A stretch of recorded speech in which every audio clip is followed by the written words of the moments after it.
Welcome to another lecture on design and analysis of algorithms. Today's lecture will also be on dynamic programming. The topic for today is the longest common subsequence. Let me start by defining the problem. So, the longest common subsequence will abbreviate as LCS.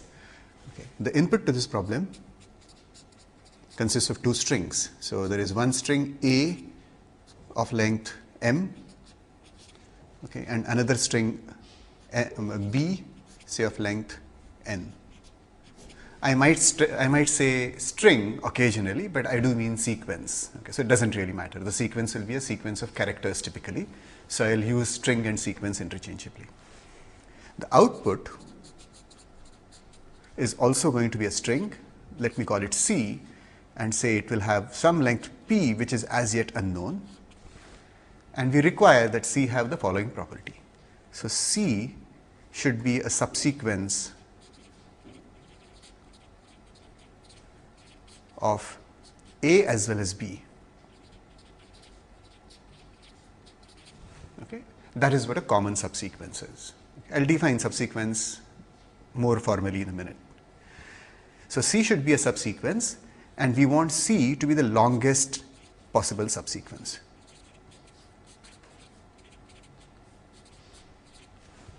So this is our problem. So let me define what a subsequence is. So we'll say that X is a subsequence of Y if X is obtained by dropping elements of Y. And of course, the remaining elements which we didn't drop should be kept in the same order. So for example, AD is a subsequence of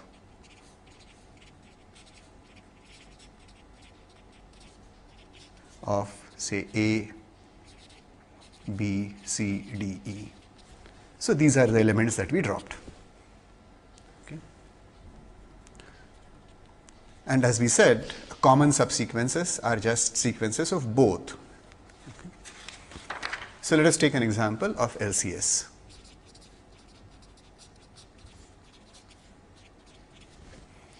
So let's say A is the sequence of characters A, B, C, D, E. And let's say B is the sequence of characters, say B, C, D, or let me say, let me write it as B, C, E, A, D, and some Q. So they don't have to be of the same length. So clearly, BCD is a subsequence of both, and therefore it's a common subsequence.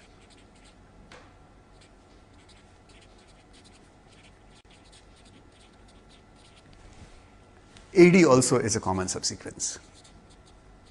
So AD, for example, appears over here and over here.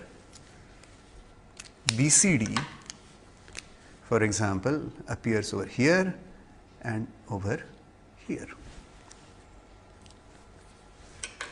So now you know what common subsequences are. We would like to define what the longest common subsequence is. So LCS of A and B, for example, is BCD. You can look through these sequences and you will figure out the only common sequences of length 3 are very few, and in fact there is no common sequence of length 4, and so therefore this is a longest common subsequence. In fact, you can see that BCE is also a common subsequence. So let me just underline that. So say BCE appears over here, and over here it appears over here. So the goal now is to find one of these common subsequences. So goal in this LCS problem find any longest common subsequence of A and B. Okay, we don't care which one, but we want one of those.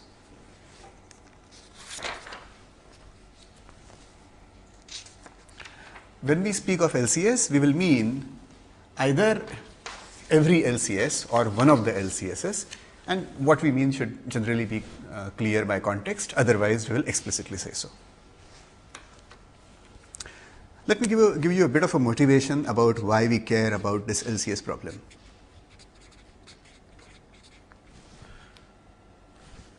The length of the LCS of say A and B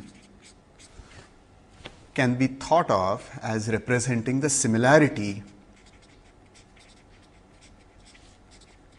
between A and B. Clearly, the longer this LCS is, the more similar A and B are. Okay. You might ask, why do we care about string similarity? The answers to that are fairly well known and obvious, probably. So, say we have two DNA sequences and we want to know, are they very similar? If they are very similar, maybe there is a common evolution in those sequences. And so, therefore, some measure of similarity is useful. Okay. Suppose we have a misspelled word. We would like to know the word which is most similar to it from our given dictionary. Again, we need some measure of what similarity is. So, even here, the notion of an longest common subsequence is useful. As it turns out, LCS is not the only measure of similarity. There are others as well. But interestingly enough, the algorithms we develop for LCS will be somewhat similar, and you can probably extend them for other measures of similarity as well. Let me start by considering a brute force algorithm for LCS. This is probably a good idea before embarking on trying to discover a complicated algorithm. It at least tells you something. Okay, so if not, you have something to fall back upon. Okay. So what would be the brute force algorithm? So the idea would be to say, let us generate all possible subsequences of A. This would be the first step. Then we'll check which are also subsequences of B.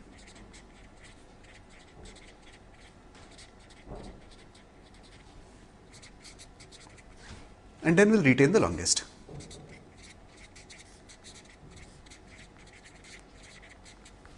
As we said, there could be several longest, but we don't care. We'll just keep one of those. And that would be the answer that we would print. Is this algorithm good enough? Well, is this algorithm good? Well, it certainly will return an answer. But the question is, will it be fast? Now, it's not going to be very fast because the number of all possible sequences of A is quite large. In fact, you know that if a sequence has length m, then there are 2 to the m possible subsequences. So, therefore, the time for this algorithm is going to be at least 2 to the m. In fact, if you want to write down the sequences, the subsequences, you will also multiply this by m itself. But in any case, this is at least exponential in m. So, that is not what we want. We would like something faster. And in fact, we have said earlier that we are going to apply dynamic programming for this, and our hope is that dynamic programming will give us something better. So, let me review what the dynamic programming ideas are.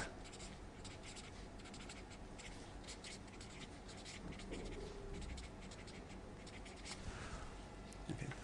So, the first idea was that we should try to express the problem as a search problem.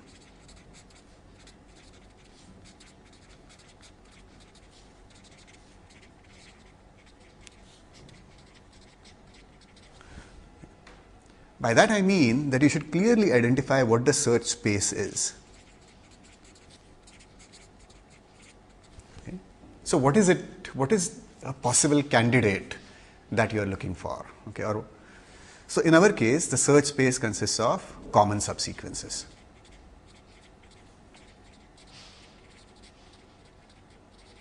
Of A and B. Okay, so we are going to search through the common subsequences, and so in that sense, this first step is over. Well, not quite. So there is also one more thing, which is we want to determine the objective function.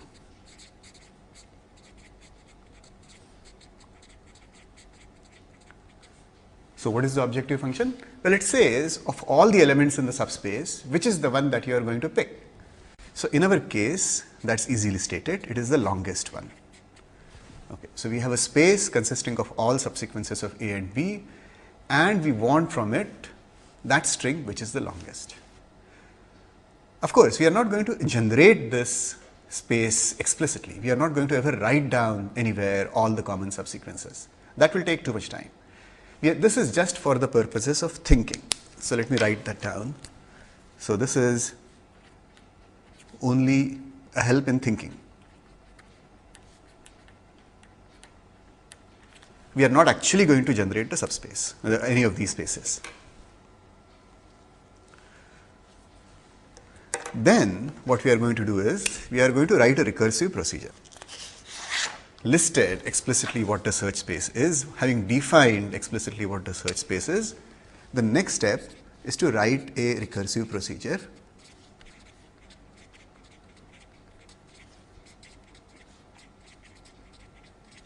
which looks something like this. So it's going to be a search, and it will take as argument the space S which we want to search. And now the procedure typically will divide S into subspaces.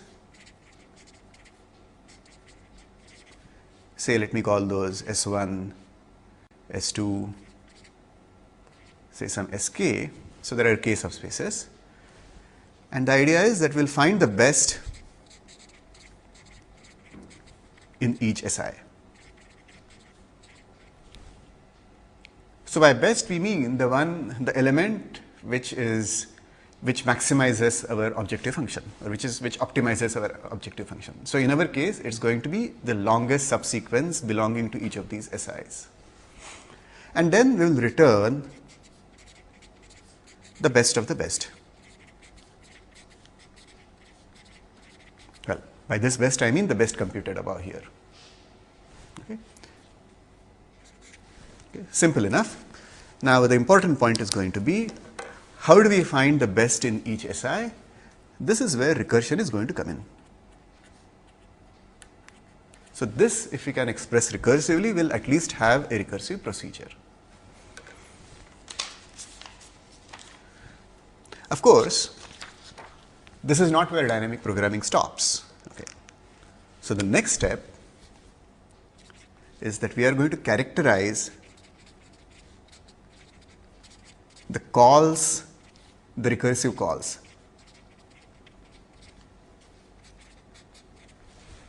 So we are going to ask, what are the arguments to the recursive calls? In fact, to all the recursive calls which are made during the lifetime of that recursive procedure.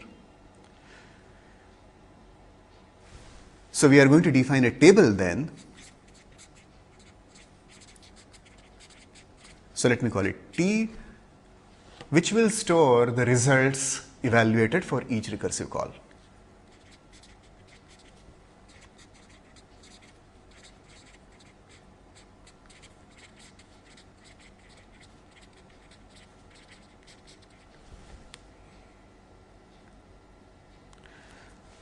Now, here comes an important switch. Now we are going to ask that we should write a non-recursive procedure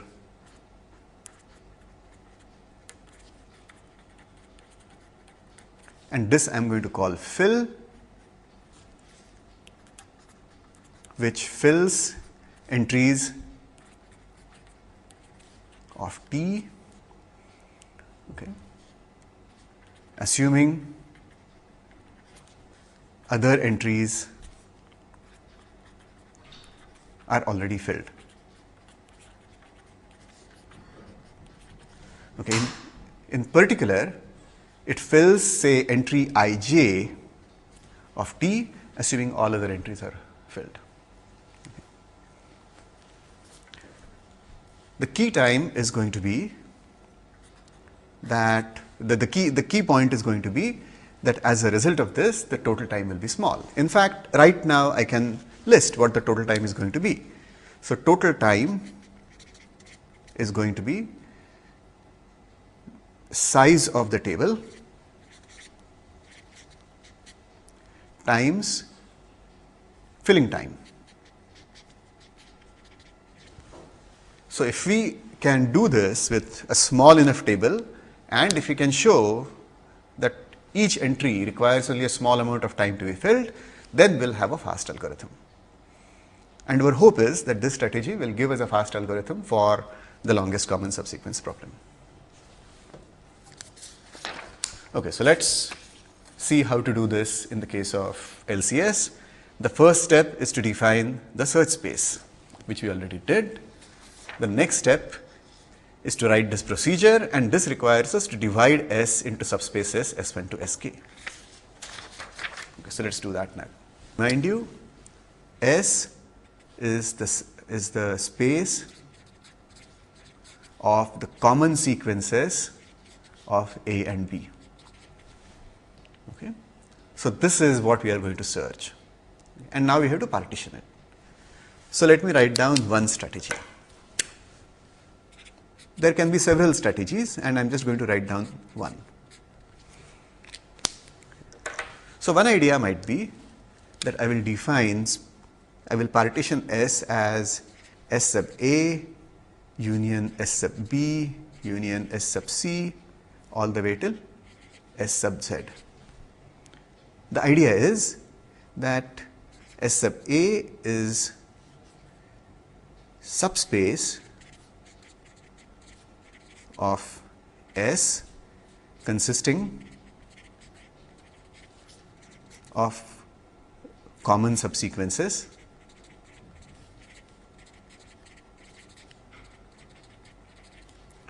starting with letter A. S sub B will be elements of S which start with the letter B. S sub C will be the elements of S which start with the letter C, and so on. So here is one partitioning. Now dynamic programming will require us, the idea of dynamic programming will require us to write a recursive procedure which recursively searches SA, SB, SC, and so on, and then pick the best of those answers. This is only one strategy. This will give us a better than exponential time solution, but this is not the only possible strategy. So let me give you another strategy as well. In this strategy, we are going to take S and we are going to partition it only in two subspaces. So let me tell you what S1 is going to be. So S1 is going to be all subsequences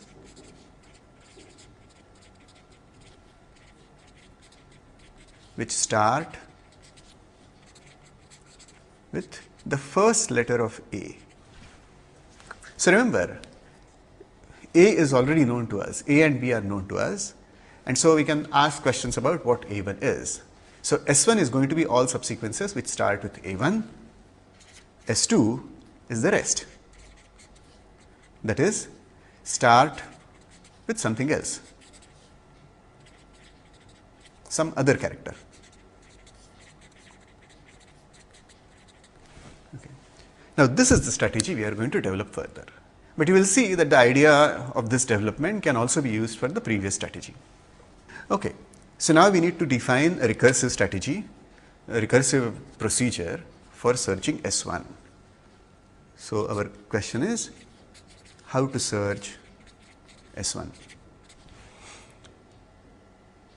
Okay, so let me remind you what is S1. S1 consists of all subsequences which start with A1. So when we are looking for something, it's usually a good idea to write down explicitly what is it that we are looking for. So let's say R equal to longest element of S. Okay, so let's say R has P has a length P. Of course, P is not known to us, but let me just define notation P. What else do we know about R? Well, we know that R of 1, the first letter of R, is the same as the first letter of A. That comes from the definition of S1. We just said that S1 only consists of subsequences which start with A1. Okay. Now, R is a subsequence of A as well as a subsequence of B. So, which means that R1 must appear in B as well. So, without loss of generality, we can assume, let us say that K is the smallest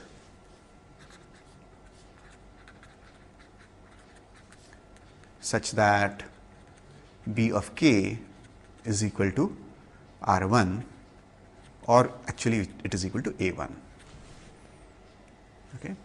Now, it might turn out that A1 does not at all appear in B. That is possible. In that case, this space S1 will be null. So, that is going to be a bit of a degenerate case. So, for now, for a minute, I am going to assume that this does not happen and that K is well defined. So, there is some K. Okay. So, now once we know what this K is, what can we say about, can we give something more? Can we say something more about R1? Well, here is what we can say. So, we know now that R of 2 to P is a subsequence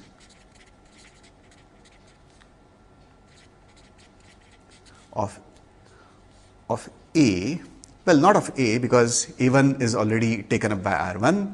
So, the rest of A, so 2 to M, and also of B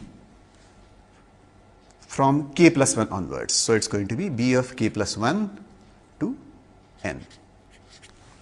So, this just comes from the definition of R. So, R has to be a common subsequence of A as well as B. The first element of R appears at A1 by definition of S1. It appears at K, at BK in B, and the rest of it also must be a subsequence, otherwise it won't be a common subsequence, and therefore R must be a subsequence of this as well as a subsequence of this. Okay, so now having characterized what R is, our question is, how do we find R? Okay.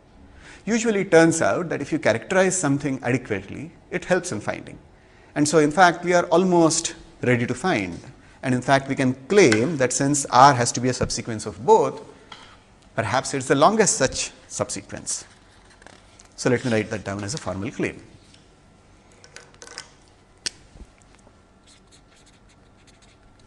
So R, my claim is R2 through P is an LCS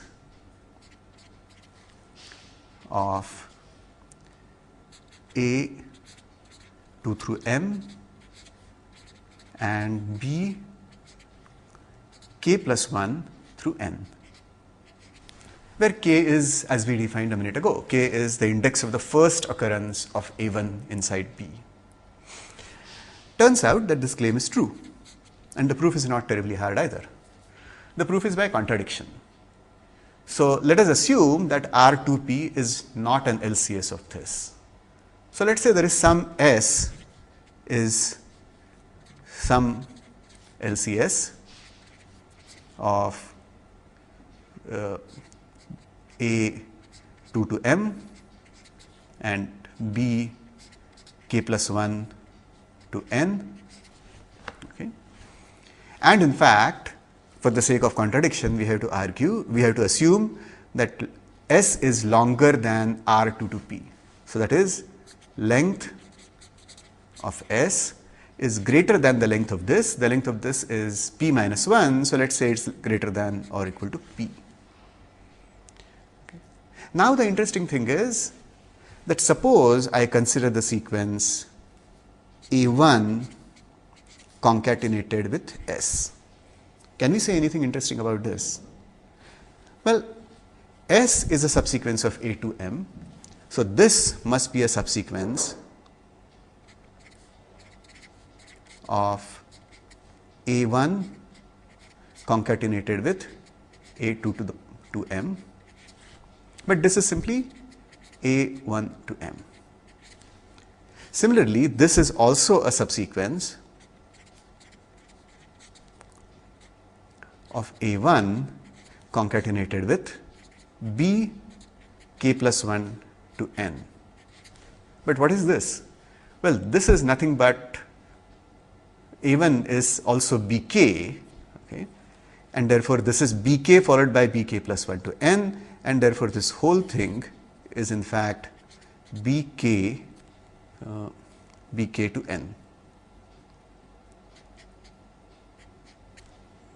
Okay.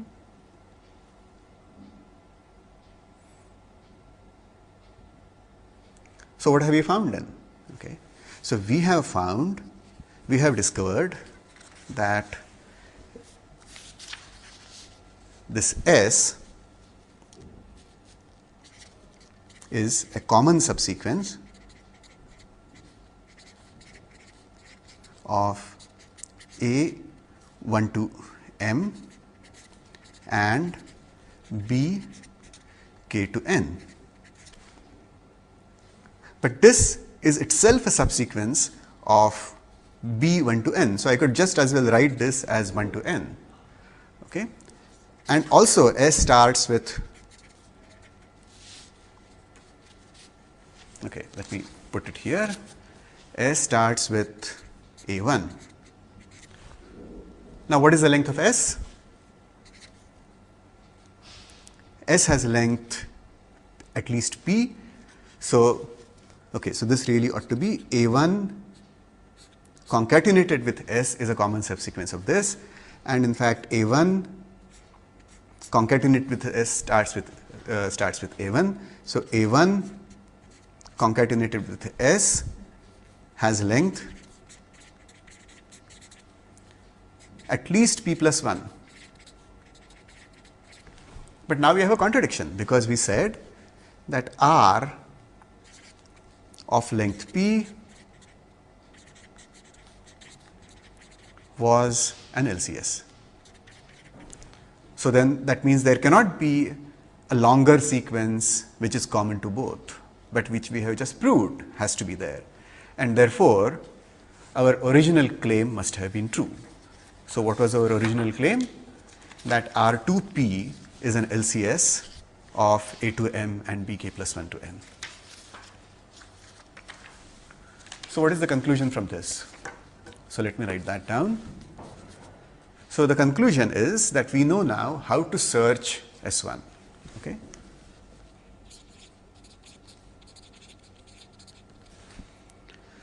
So longest element in S, in S1, sorry, can be found as follows. Okay. So 1, determine smallest k such that B of k equal to A of 1. Second, find capital L equals LCS of A of 2 to M, B of k plus 1 to N. Okay. Why did we do this? Well, this came immediately from our claim. Okay. So R2P we claimed is an LCS of this. So we don't know what this is, so we just find it. So we just use recursion for it. And finally, return R equal to A of 1 concatenated with this L. So we claimed that this, we showed that this has to be a longest common sequence of both A and B, such that it lies in S1. And so that is what we have constructed. So we have constructed a procedure for searching S1. So the next thing is to find a procedure for searching S2.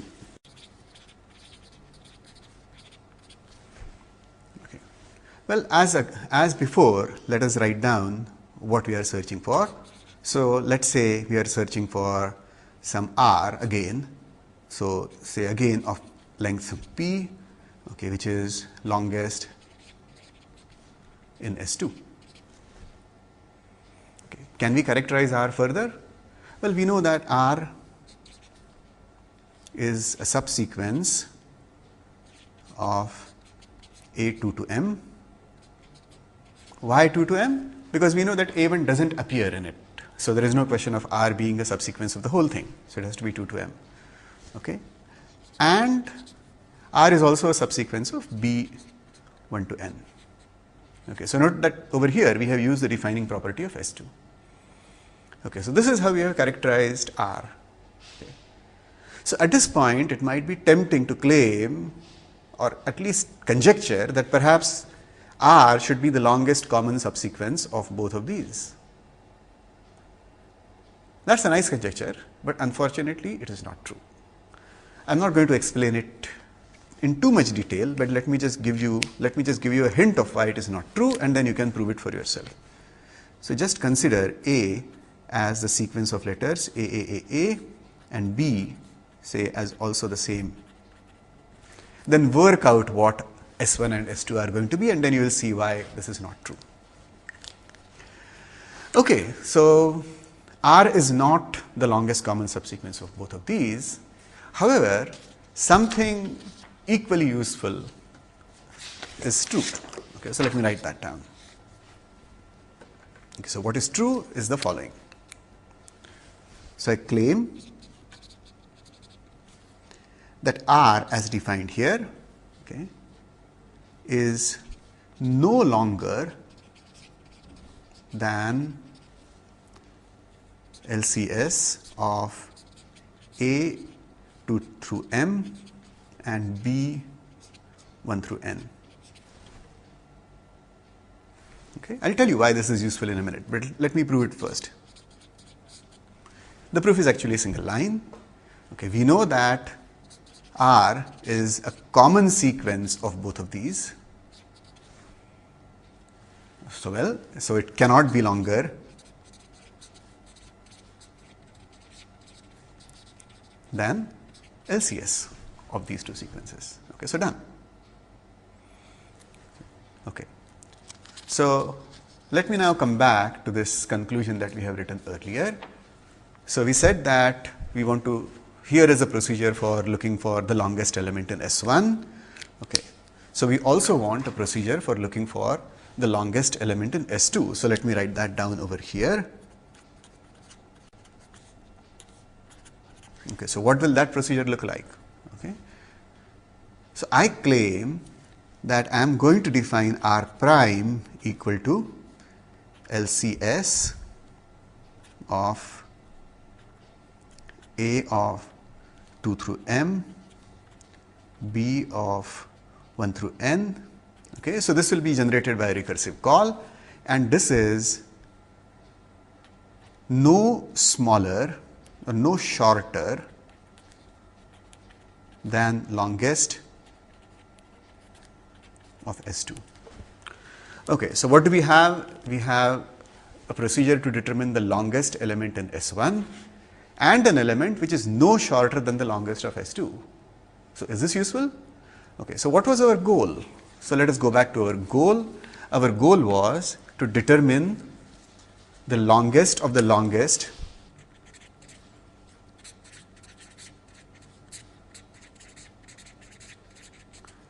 of S1 and the longest of S2. Okay. And of course, so long as, and we would be happy so long as this longer is itself in S. Okay. So this we know, this is what we just said, R, and this is R. What if I put R prime over here? Okay. So this is no shorter, and so if I take the larger of this, it will certainly be no shorter than all of this. And it will also lie in our original space. And therefore, this is also, okay, so the longest of S, and so if I substitute R prime over here, that is fine. And therefore, this is nothing but longer of the longest of S1 and no shorter than longest of S2, provided this also lies in S. So if I do this, I will still be happy. Okay? And therefore, this conclusion that we have written is good in the sense that if I compute R prime in this way, I just have to return the longer of R prime and R, and that will give me the best answer for the original space itself. So now we are ready to write down our general search procedure.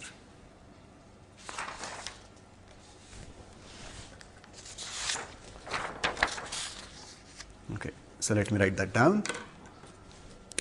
So recursive procedure, which I am going to call LCS, it will take as arguments A of 1 through M and B of 1 through N. And now, since we are going to write it as a procedure, let us be careful about boundary conditions. Okay? So, if A equal to null or B equal to null, okay, that's as good as saying, say, these are strings of 0 length. So, say the first index is bigger than the second index, return null. So, clearly, the longest common sequence of 2 null sequence or 1 null and something else is a null sequence. Okay. Now we have to worry about the main case. Okay, so let's start by doing that. So we are first going to see how S1 is going to be searched. So K is equal to smallest such that B of K is equal to A of 1. Okay. Remember, we are searching S1 and that's what we did. Okay. If K equal to null, as here, or K is undefined, that's my short form for, K equal to null is a short form for saying that, then again we'll return null.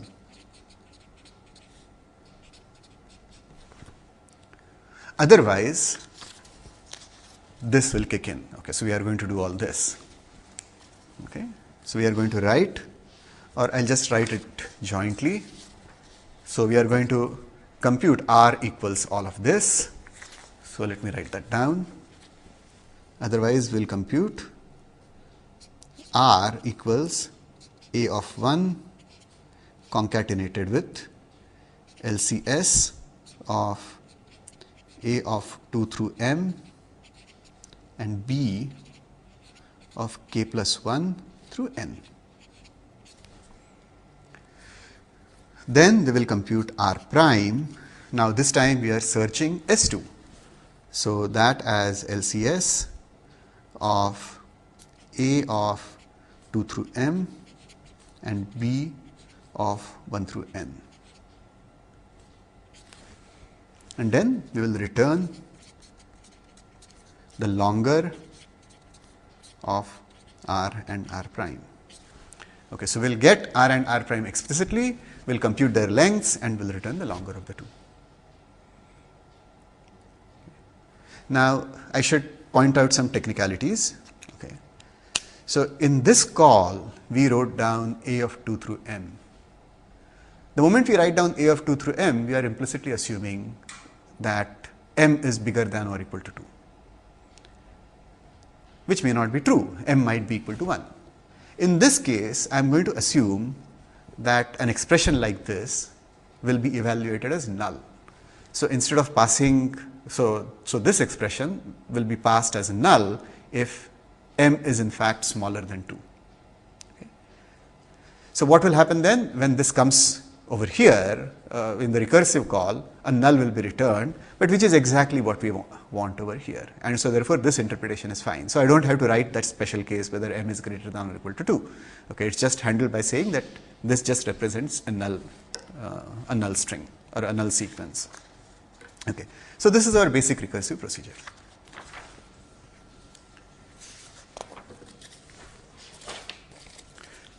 Now, one possibility might be to write down the recurrence to estimate the time taken for this. And I will let you do that. And you will see that the time taken is actually quite large. Okay, it will be exponential. However, that is not where we stop. Dynamic programming requires us to go further, and that next step is in fact the one which is going to improve the time for us. So what does dynamic programming require? So dynamic programming asks us to characterize what recursive calls happen in this. Okay. So let's look at that. So first, the recursive call is this. After that, there are two recursive calls, right? So there is a recursive call over here, and then there is a recursive call over here. So is there any nice property which we know for these recursive calls? Okay. Well, if I look at A, the argument passed for the first string, it's always going to be some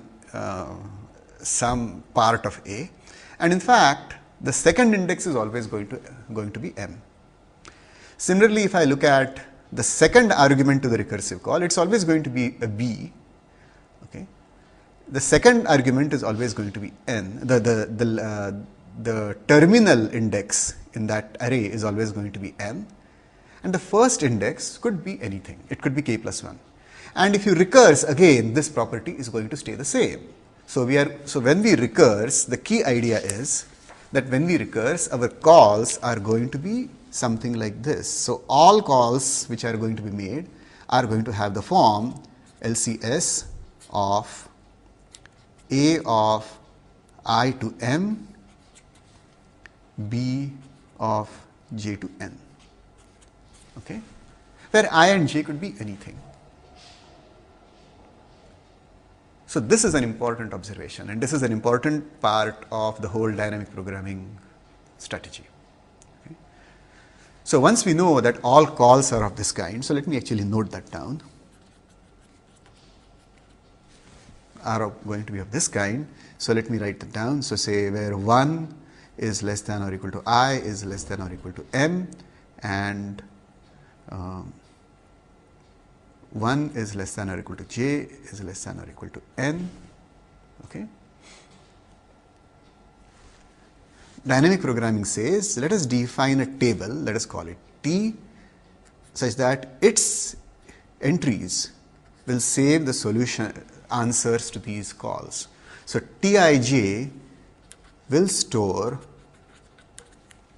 LCS of A I to M, B J to N.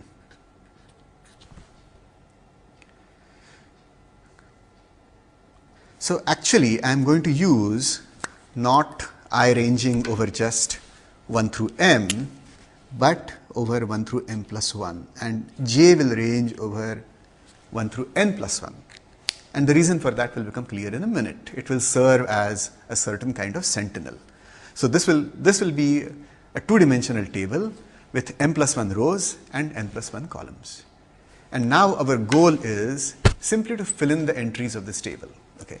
So once we fill in the entries of the table, T of 1, 1 will be LCS of A1 through M and B1 through N, and that is the solution we are looking for. So if we can generate a procedure for filling these entries, and it has to be a non-recursive procedure, then we will be done, so long as we say in which order the entries are going to be filled. Okay. So I claim that from this procedure of ours, there is a fairly nice way of filling in the entries. Okay. So why is that? So let me define fill Ij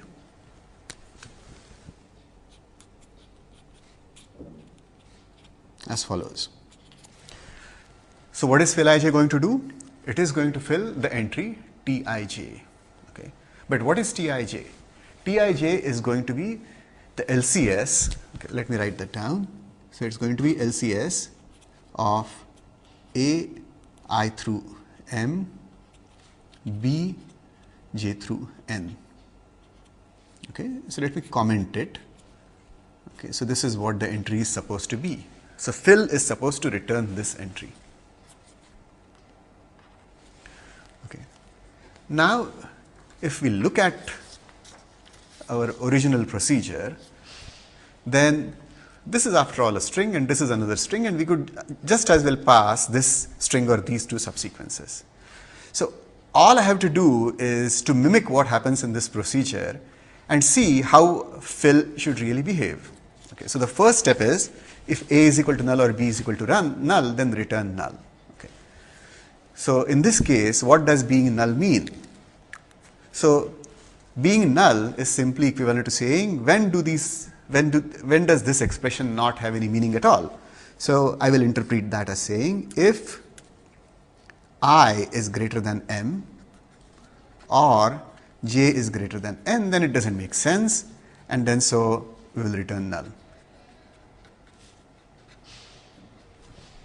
So that takes care of that. And the next step is I have to find out what the smallest k is such that bk equal to a1. Now here the string was starting from the first index a. Here we are starting from I. So naturally, instead of 1 over here, I should be looking at the ith element over here, because this is nothing but the starting element of the string, and therefore this should be the element that I look at. So our corresponding step over here is going to be k equals smallest such that b of k equals a of I. Okay. And of course, k is greater than or equal to j. Why this? Because we want a search to happen from starting from j over here within the string. We don't want the search to go before b. Okay. The next step over here was if k equal to null, then return null. Okay. So we could put that in, okay, but we don't, as it turns out, we don't need to. Okay. So the next step is going to be r is equal to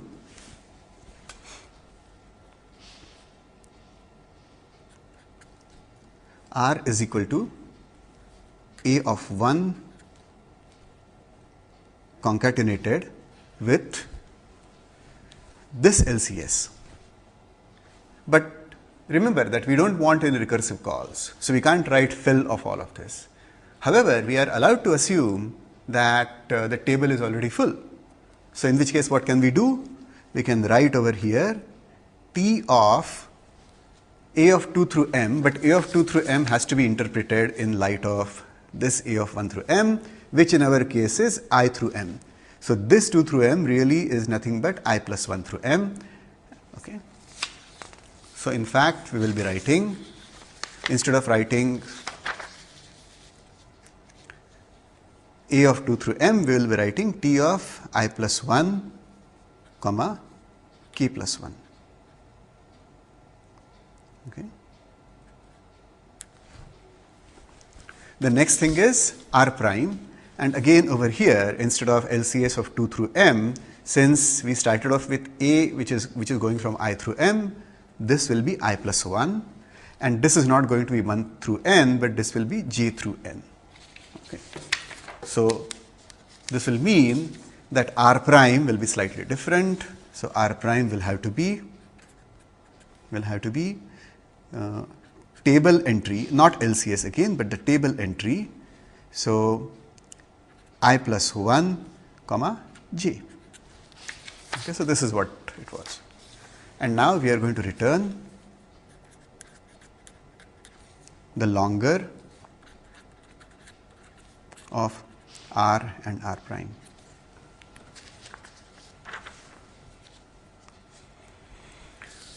So now we are essentially done. So we have written the fill procedure.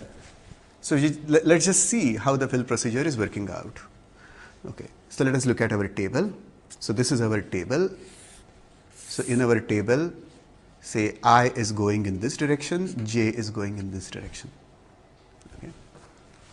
The first step is if I greater than m or j greater than n, then return null. Okay. So this step essentially says that if this is the m plus 1th entry, So this part of the table and this part of the table, so this is the n plus 1th entry over here, are going to be all nulls. This entire thing. Okay. Now, if we look at ij, how to fill ij, it depends on I plus 1, k plus 1 and I plus 1 and j. These are the two table entries it depends upon. So let me write that out. So if I want to fill, so this is some index I, and if I want to fill this, so this is this j over here, then this entry is going to depend upon I plus 1 j. So it is going to depend upon this entry. So let me write that as an arrow over here. And it will also depend upon I plus 1, k plus 1. Okay, so just going back to this, it depends upon I plus 1, k plus 1 as well. Okay, so I plus 1, k plus 1 would be something in this, so it would be some entry over here. So it would also depend upon this. So if I want to fill this entry, I need to have these entries already filled. But that is very easy. How do I do it? Well, if I start filling the entries from the bottom, then I will ensure that when it comes time to fill these entries are already full, and then the fill procedure will work correctly. So that's all. So that's what I need to write down next. So all that is very simply done. So I just want to tell you what the code is going to look like. So first I want to make sure that these two are properly set. So that will be done by saying for I equal to 1 to m plus 1, what happens? T of I comma n plus 1 is equal to null, and for j equal to 1 to m plus 1, T of m plus 1 comma j is equal to null. That just sets the bottom row and the right hand side column to null. Now comes the main point. So for I equal to m to 1, for j equals n to 1, we'll just fill Tij is equal to fill of ij. And because our rows are going m to 1 backwards, we'll make sure that fill of ij will find the table entries already filled properly. So that takes care of the whole thing. So at the end of this, we simply return T of 1, 1. That is going to be our final answer. Okay. So what remains now is to estimate the time taken. So this time is going to be simply O of m. This is going to be O of n. And this is going to be O of mn because of these two loops over here, and the time taken for fill ij. So how long does fill ij take? Well, the only place where time is taken, there are two places where time is taken. Okay. So one is this. Okay, so this could take time proportional to the length of b. So this could take time proportional to n. Okay. What about this? So we are going to do the concatenation. Now, if you store the subsequences which have been computed as arrays, then this would take time O of m. Okay, because we are going to take the subsequence and we have to concatenate it. Okay, or in fact, it would take time. It could be that the subsequence is the entire thing, so it could be max of m and n. And maybe computing the longer will also take time this much. So overall, the time taken for this is going to be O of max of m and n. Okay, so coming back, this last part, fill, is going to take time O of max of mn. And so the total time is going to be the product of these two things, or in other words, total time is equal to O of mn times max of m and n. Okay. Now to summarize, let me just say that I have given you a dynamic programming algorithm which runs in so much time. Okay. There is a simple modification that you can make to this, using which you can reduce the times further. So it can be reduced to time O of mn. So I am just going to write down the code for fill, and I will not prove its correctness, but the correctness will be proved in the manner analogous. It will be only slightly more complicated, and so I'll just do that and I will stop this lecture.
So this is the code which will give you a faster result.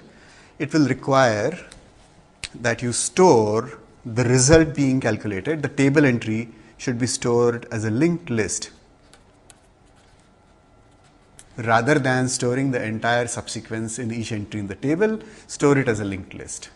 If you do that with a little slight trick, you should be able to reduce the time taken just down to O of mn. Okay. So with that, I will stop this lecture. Thank you.